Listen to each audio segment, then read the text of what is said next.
recently published a book called Radioactive. It's a visual book about invisible things. It combines artwork and written text. It tells the story of two scientists, Marie and Pierre Curie. It's a love story and a story full of drama.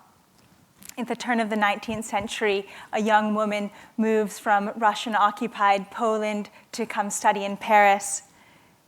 She finds room to do her research in the laboratory of a reserved and handsome scientist studying heat and magnetism. They fall in love. They marry and have 2 children and begin working together.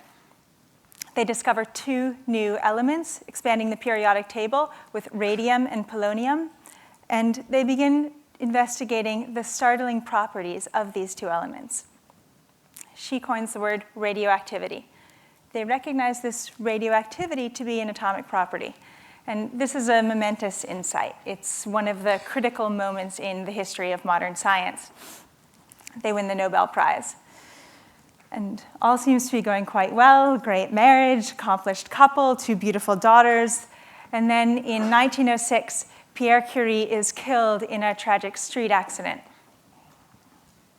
Marie is forced to continue their work alone, which she does, earning a 2nd Nobel Prize, which, by the way, is completely unprecedented. Now, not only is she the first woman to have won a Nobel Prize, but she is the first double Nobel laureate in 2 different sciences, chemistry and physics. And a few years later, she falls in love again, this time with the physicist Paul Langevin. Another fabulous romance, a coupling of 2 scientific giants. But unfortunately, there was a catch. Langevin was married. Needless to say, famous people in a love triangle, scandal ensued, duels were fought. So this is a 200-odd page book. In addition to the narrative about the Curie's biography, it also leaps forward in time to look at the contemporary ramifications of the Curie's work, from nuclear weapons to nuclear power to nuclear medicine.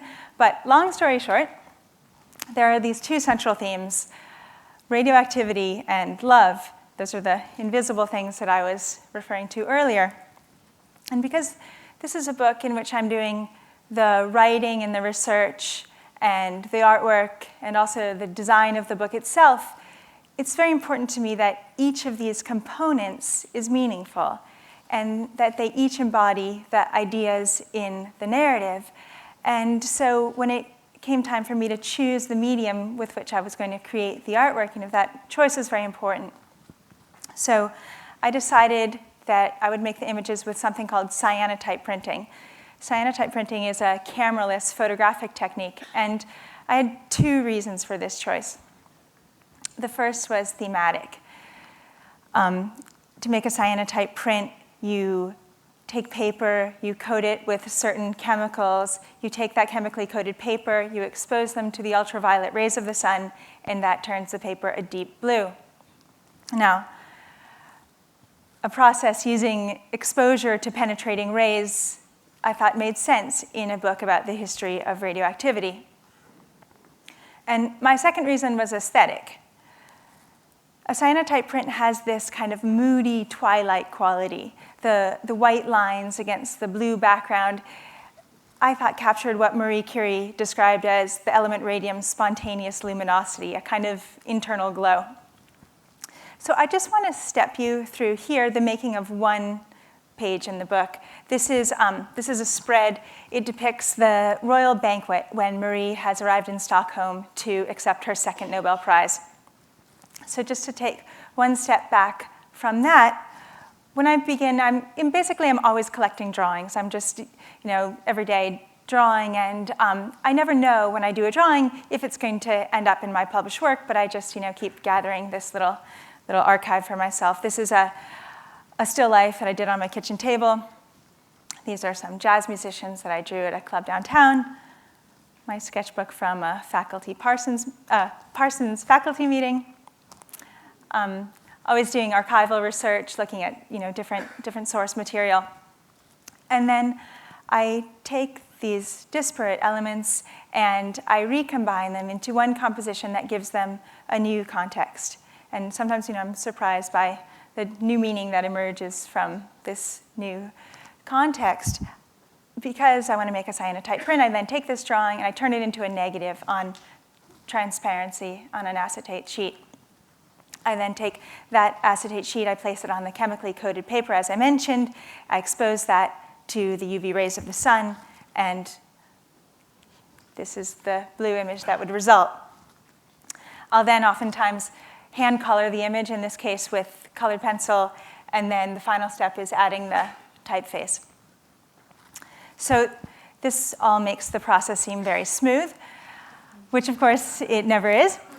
So now I'll tell you the truth, which is, in one example, as I mentioned earlier, Pierre Curie was killed in 1906 in a street accident.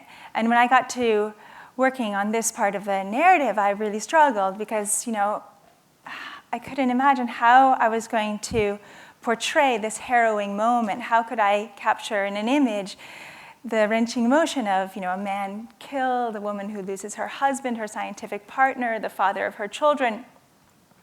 I looked to Japanese prints and their portrayal of grief.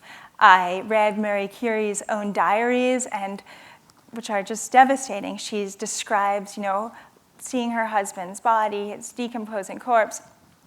And I cringe to show you this image, but I will. This is my first attempt, and I'm sure you will agree. I think it falls far short.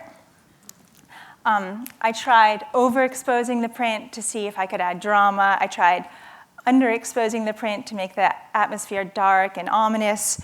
I tried inverting the image to make the skeleton white and the woman a negative, and just nothing worked. I knew, this was not the right answer, but since I wasn't getting it, I just set this section aside, and I decided to pick up another part of the book, and I started working on a section that is, comes much later, totally different mood. It's World War I, and Marie Curie is fleeing Paris, carrying a lead suitcase with her country's supply of radium. She's taking it to Bordeaux to prevent it from falling into German hands.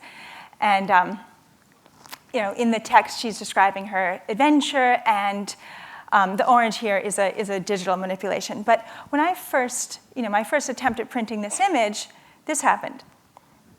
So I had completely botched the chemicals and got this, this print where basically none of the lines of the drawing showed up. You really can't see anything. So I knew immediately that I was going to have to reprint it. But I was struck by the image that had resulted from my mistake. And when I thought about it in the context of that section about Pierre Curie's death, something hit me. And I thought, well, actually, it would be much more interesting to use an image of nothing, basically, an image that could suggest the power, the feeling of loss, rather than spell it out. And so it's a little hard to see in this slide, but this is the layout of that spread in the book about Pierre Curie's death. I took that accidental image, I scrapped those terrible skeleton drawings, I placed that accidental image facing a black page with the lines in gray of Marie Curie's diary. And I think that in the end, this is a solution that is more subtle and hopefully more powerful than the one I had originally planned. It was a solution that I had to really stumble into.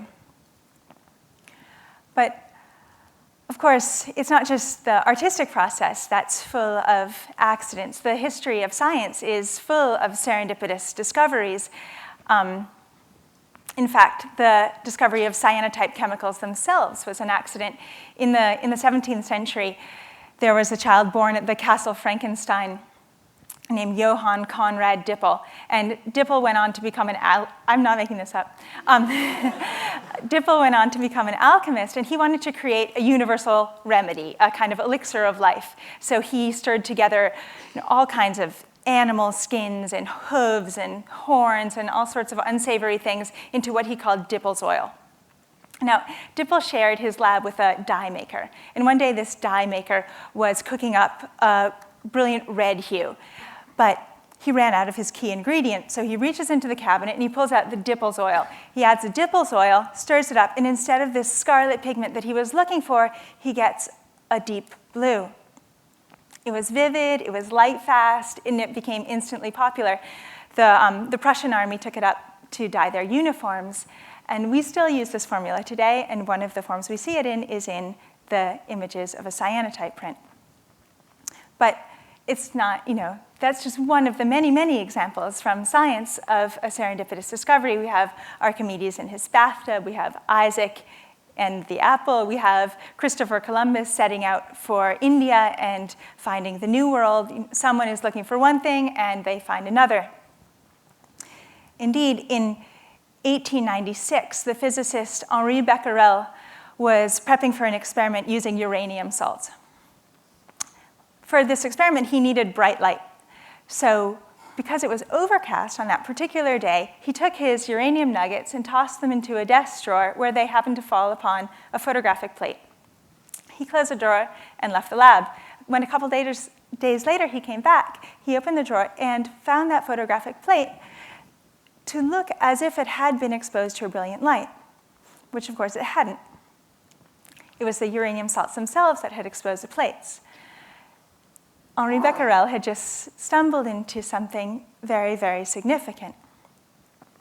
A couple of scientists named Marie and Pierre Curie took up the lead. She coined the word radioactivity, and the rest is history. So I just wanted to say that as we work toward whatever we think our goals are, I think we should pay as much attention to our missteps as to our successes. And if at first you don't succeed, it might just be the best thing that ever happened to you. Thank you.